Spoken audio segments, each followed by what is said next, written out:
اور آج جب سینٹ کے اندر انہوں نے اسی حوالے سے حکومت کا موقف پیش کیا تو ان کا جو بیان تھا اس کا خلاصہ میں آپ کو پڑھ کے سنا دیتا ہوں. آپ ان کا انٹرویو ذہن میں رکھیے گا جو ابھی آپ نے سنا، جس میں انہوں نے کہا تھا فائنلائز ہو گیا ہے چند دن پہلے.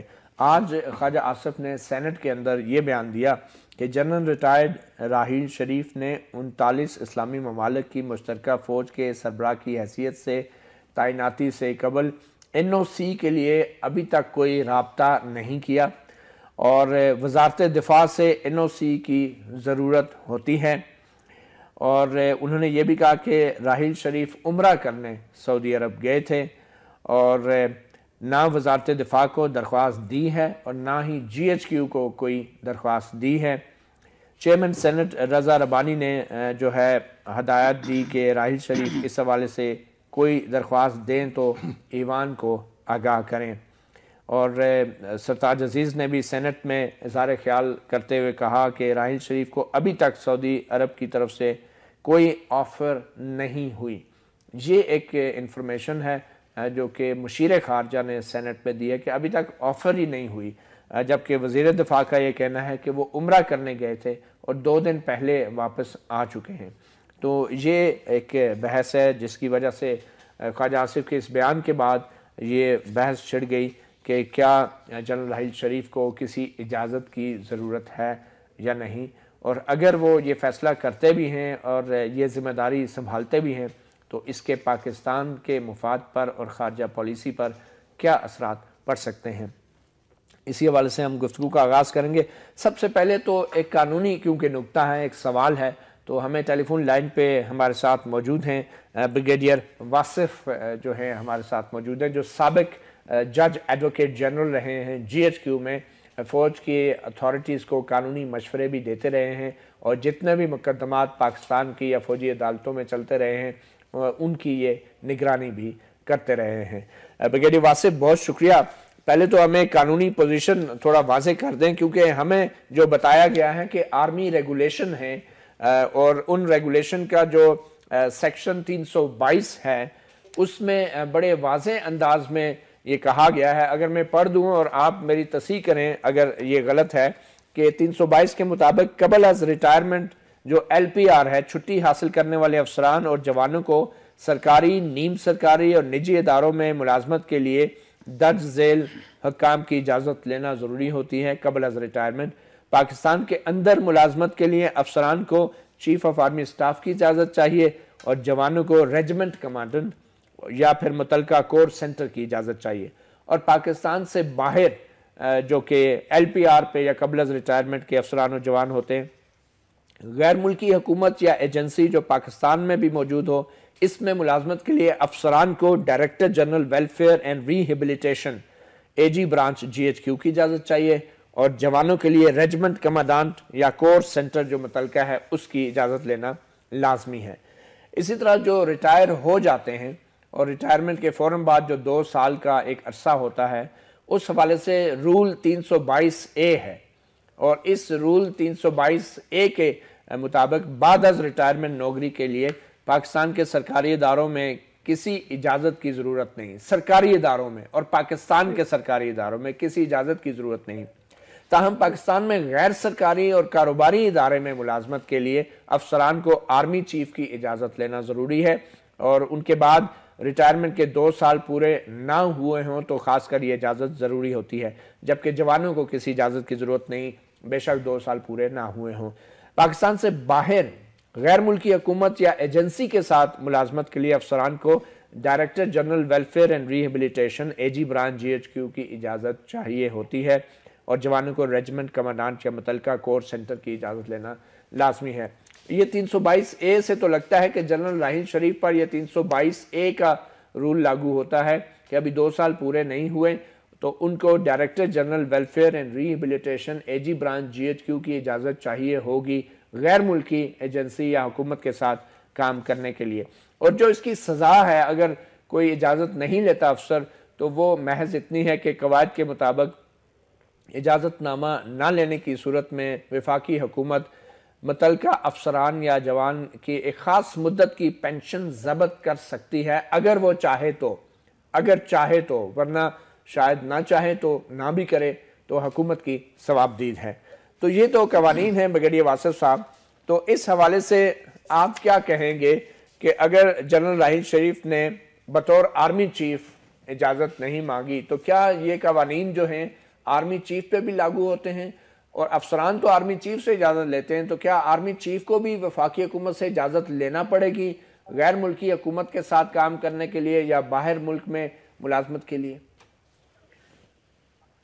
چلے جان صاحب، بات یہ ہے کہ اس وقت یہ جو آپ کے سامنے پروویژنز ہیں یہ بڑی واضح ہیں، اور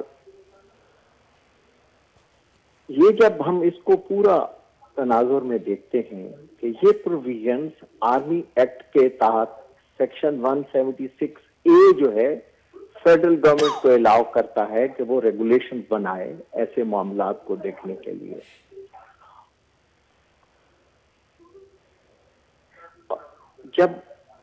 جب ہم اس کو اس تناظر میں دیکھیں کہ یہ ایک بریگیڈیئر واصف صاحب آپ کو آپ کی آواز کی اگر گونج آ رہی ہے تو میں اپنے پروڈیوسر سے کہوں گا کہ وہ آپ کی آواز کو ذرا صحیح کر لے. تو آپ پلیز جاری رکھیں. جی جی جی جی جی بریگیڈیئر صاحب آپ اپنا ٹی وی بند کر دیں اور صرف ٹیلی فون پہ اگر بات کر لیں، ٹی وی کی آواز بند کر دیں یا ٹی وی بند کر دیں. جی یہ بیسیکلی اسٹیچوٹری ریگولیشنز ہیں اور یہ فیڈرل گورنمنٹ نے انڈر دی لا بنائی ہیں. جی اور آفسرز میں اگر آپ آرمی ایکٹ کے اندر دیکھیے تو تمام officers from second lieutenant to air marshal field marshal سب آفسرز کی کیٹیگری میں شامل ہوتے ہیں. اچھا، آرمی چیف بھی آفسرز کی کیٹیگری میں شامل؟ جی سب، he is an officer basically, category officer میں آتے ہیں. ٹھیک ہے. اور جب اس کو آپ دیکھیں گے تو یہی ریگولیشنز ان پہ بھی اسی طرح اپلائی ہوں. ٹھیک، تو اس کا مطلب یہ ہے کہ جنرل راحیل شریف اب جنرل قمر باجوہ سے اجازت انہیں چاہیے ہوگی غیر ملکی ملازمت کے لیے، یا director general welfare and rehabilitation سے کس سے اجازت لیں گے؟ دیکھیں جو اسٹیچوٹری ریگولیشنز کے مطابق تو DGWR جو director general welfare and rehabilitation directorate کے جو ہیڈ ہیں وہ اس کی پرمیشن دیں گے. اچھا، اب ڈپارٹمنٹلی انٹرنل ان کا کیا ارینجمنٹ ہوتا ہے یہ ان کا انٹرنل ارینجمنٹ ہوگا if he has to seek chief's permission. لیکن بادی نظر میں جو رولز ہے یہ ان کو الاؤ کرتے ہیں کہ وہ پرمیشن دے دیں. ٹھیک ہے. تو یہ پرمیشن ود ہولڈ بھی کی جا سکتی ہے کسی وجہ سے، یا وہ دینا جب اپلائی ہو جائے تو دے دینی چاہیے؟ دیکھیں بات یہ ہے کہ اگر ود ہولڈ ہوگی تو پینلٹی ARR 323 میں موجود ہے، اس سے زیادہ اس کی اور کوئی پروویژن پھر نہیں ہے کہ اس کے جس کے لیے اسے آپ لائبل کر. نہیں، میں یہ کہہ رہا ہوں کہ کیا DG ویلفیئر اینڈ ریہیبلیٹیشن اجازت دینے سے انکار بھی کر سکتے ہیں؟ کیا ان کا اختیار ہے وجوہات بتا کر؟ اگر جی بالکل یہ ان کا ثوابدید رہے گی، لیکن اگر وہ خدا نخواستہ میں اسے ایک قدم آگے دیکھ رہا ہوں کہ اگر خدا نخواستہ وہ ریفیوز کر دیتے ہیں اینڈ دین اسٹیٹ اوے آگے بھی وہ جو انکمبنٹ کنسرنڈ ہے وہ آگے چلے جاتے ہیں اس میں اس سروس میں جس کی آپ کنٹروورسی آج آپ کے زیر بحث ہے آپ کے، تو اس میں دیکھنا یہ ہوگا کہ اس کی پینلٹی کیا ہے. وہ پینلٹی ARR 323 میں دی ہوئی ہے کہ اس کی پینشن گورنمنٹ چاہے تو اس پیریڈ کے لیے ود ہولڈ کر سکتی ہے. اس کے علاوہ کوئی لا آرمی ریگولیشنز میں نہیں ہے. تو بریگیڈیئر صاحب اس سے تو یہ لگتا ہے کہ یہ صرف ایک کاغذی کارروائی ہے، کوئی اتنا بڑا مسئلہ نہیں ہے. حالانکہ آرمی چیف پاکستان کے ایٹمی اثاثوں کا محافظ ہوتا ہے، اس کے پاس بہت سے خفیہ راز ہوتے ہیں. تو فوجی افسران سب پہ کوئی ایسا قانون لاگو نہیں کہ وہ پاکستان چھوڑ کر کچھ عرصے کے لیے نہ جائیں، جیسے ہمارے ISI کے جو سربراہان ہیں ان کے لیے کوئی ایسا قانون نہیں کہ وہ فوری طور پہ باہر جا کے کوئی ملازمت اختیار نہ کریں، اور خاص کر اس 2 سال کے عرصے کے لیے جو کہ ایک مقرر ہوتا ہے خاص. لیکن وسیع اللہ جان صاحب، میں اس زاویے میں کہ اس کے پیچھے کیا محرکات ہونا چاہیے یا کیا کیا کنسیڈریشنز ہونا چاہیے وہ تو اسٹیٹ یا فیڈرل گورنمنٹ کی ذمہ داری ہو جاتی ہے. میں اس پہ کوئی کمنٹ نہیں کرنا چاہوں گا. کوئی قانون ایسا نہیں ہے کہ حساس عہدوں پر جو لوگ فائز رہے ہوں ان کو پاکستان سے کچھ عرصے کے لیے نہیں جانا چاہیے یا غیر ملکی اداروں میں ملازمت نہیں کرنا چاہیے؟ کوئی ایسا قانون نہیں ہے اس وقت آرمی ایکٹ میں؟ دیکھیں اس قسم کا کوئی آرمی ایکٹ نہیں ہے، لیکن آفیشل سیکرٹ ایکٹ کے تو وہ پابند ہیں. آفیشل سیکرٹ ایکٹ تو انہوں نے ہر مہینے جب سروس میں ہوتے ہیں تو سائن کرنا ہوتا ہے یہ سرٹیفکیٹ کہ انہوں نے آفیشل سیکرٹ ایکٹ کو پڑھا ہوا ہے، اور اس کے اندر کئی پروویژنز ہیں کہ اگر ان دی پروسیس ان کے سامنے کوئی ایسی چیز آئی ہے جو کہ آفیشل سیکرٹ ایکٹ کی وائلیشن ہے تو اس کی پینلٹیز اس ایکٹ میں موجود ہیں. ٹھیک ہے، لیکن پھر یہ دیکھنا یہ ہوگا کہ کیا ان دی پروسیس وہ جرم ہوا ہے یا نہیں ہوا، وہ ایک علیحدہ پھر بحث ہو جائے گی. ٹھیک ہے بغیر صاحب ہمارے ساتھ رہیں. بہت سے اہم سوالات ہیں جو ہم بریک کے بعد بھی آپ سے ہی شروع کریں گے پھر، کیونکہ ہمارے پاس دوسرے مہمان بھی ہیں، مگر ہم آپ سے پہلے بات مکمل کرنا چاہیں گے. جنرل مشرف کے حوالے سے سوالات ہیں، جنرل جہانگیر کرامت کے حوالے سے سوالات ہیں جو یقینی طور. Welcome back. اپنا گریبان میں ہمارے ساتھ موجود ہیں بریگیڈیئر ریٹائرڈ واصف جو کہ جی ایچ کیو کے جج ایڈوکیٹ جنرل رہے ہیں، سابق جج ایڈوکیٹ جنرل ہیں اور فوج کے قانونی معاملات پر گہری نظر رکھتے ہیں. بریگیڈیئر صاحب آپ سے بات ہو رہی تھی، آپ نے کہا کہ کسی قسم کی امپلائمنٹ غیر ملکی اداروں یا ایجنسیوں کے ساتھ، تو کیا اس سے مراد وہ کانٹریکٹ بھی ہیں جو ہمارے army chief general Pervez Musharraf نے بطور آرمی چیف غیر ملکی پبلشرز کے ساتھ کیے اپنی کتاب چھاپنے کے لیے، اور اس سے جو رائلٹی حاصل ہوئی، جو پیسے کمائے، کیا اس کے لیے بھی کسی اجازت کی ضرورت تھی؟ اور وہ کتاب چھاپنے کے لیے بھی اور اس سے جو انکم جنریٹ ہوئی اس کے لیے بھی کوئی اجازت لی گئی، دی گئی اور ہونی چاہیے تھی؟ دیکھیں مطیع اللہ جان صاحب، وہ ان کی بیسیکلی آٹو بایوگرافی تھی جو میری نظر سے وہ کتاب گزری ہے، جس حد تک میں نے اس کو دیکھا ہے اس میں کئی چیزیں اگرچہ انہوں نے اپنی اس سوانح عمری جو تجربات تھے زندگی کے، انہوں نے ان حصوں کو بھی ٹچ کیا ہے جو کہ انہوں نے آفیشل کیپیسٹی میں کسی انداز میں کہیں نہ کہیں کچھ کیا تھا. مناسب تو یہ تھا کہ ان معاملات پہ اگر وہ کسی طریقے سے کسی ڈفرینٹ انداز میں اس کو ایکسپریس کرتے تو زیادہ مناسب تھا، لیکن کیونکہ وہ انہوں نے اس وقت کیا اور ان لوگ کسی آدمی نے بھی اس کے اوپر کوئی انگلی نہیں اٹھائی، اگرچہ اس میں کئی چیزیں ایسی ہیں جن آپ نے بھی نہیں اعتراض کیا. آپ اس وقت جی ایچ کیو میں نہیں تھے؟ نہیں، میں تو 2005 میں ریٹائر ہو چکا تھا. کتاب بعد میں؟ جی کتاب یہ بعد میں آئی ہے. تو آپ سمجھتے ہیں کہ وہ آفیشل سیکرٹ ایکٹ کی خلاف ورزی کی جنرل مشرف؟ دیکھیں اس میں کئی حصے، کئی جزیات اس کے ایسے ہیں جو کہ شاید نہیں آنے چاہیے تھے. اب اس کے علاوہ رہ جاتا ہے ان کے جو کانٹریکٹس تھے جو انہوں نے ارننگ کی، جو لاکھوں ڈالر کمائے اس کتاب سے، کیا اس کے لیے بھی اے جی برانچ یا ڈائریکٹر ویلفیئر کی کوئی اجازت لی گئی؟